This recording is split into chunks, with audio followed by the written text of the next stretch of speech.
Here are the Willie Rushton lines for Tommy Boy. More and more people travelled to the Fat Controller's railway. More and more ships came to the harbours. This meant the engines had to work very hard indeed. The trucks complained bitterly, arguing back and forth. But then again, trucks always do, and no one takes much notice. It was none other than Sir Charles Topham Hatt, the man in charge of the North Western Railway. James and Duck whistled with acclamation. The two engines greeted him cheerfully. Soon the twin engines were given numbers, Donald 9 and Douglas 10. They were soon left alone in the shed.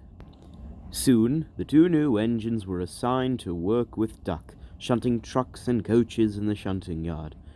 The two new engines liked working with Duck, and they became very good friends very quickly.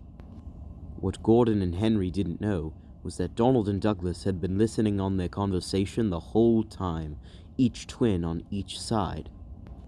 Gordon and Henry jumped. They glanced nervously from side to side. That was the way Gordon and Henry kept it.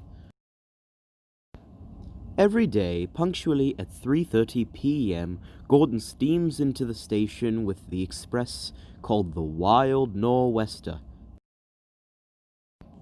It takes people to Sodor from Scotland, Wales, and other places.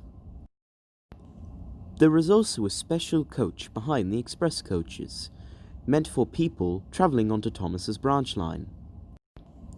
The engines in the shunting yard have to get the coach prepared at the baying platform. Thomas is very proud of his special coach. One afternoon, Duck and Douglas were shunting in the yard together. Duck decided to shunt Donald's goods train, while Douglas offered to take the coaches, when an awful thought struck him. Douglas knew that he shouldn't be on the railway, but he couldn't stand being separated from his twin. He was so busy thinking about being scrapped that he forgot to shunt the special coach onto Thomas's coaches and left the special coach with the empty express coaches in the middle of the shunting yard. Douglas quickly scampered away to meet his twin at the water column. Thomas was puffing by cheerfully, but he soon came back fussing. He bustled away.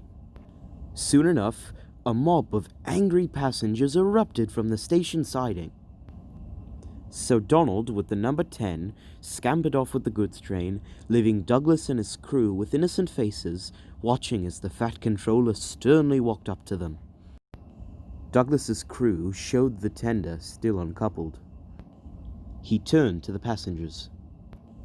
The Fat Controller quietly watched the passengers as they walked up to the station platform, and as soon as they were out of sight, he swung round back to Douglas. Please feel free to use any of the lines or not use any of them. I don't really care.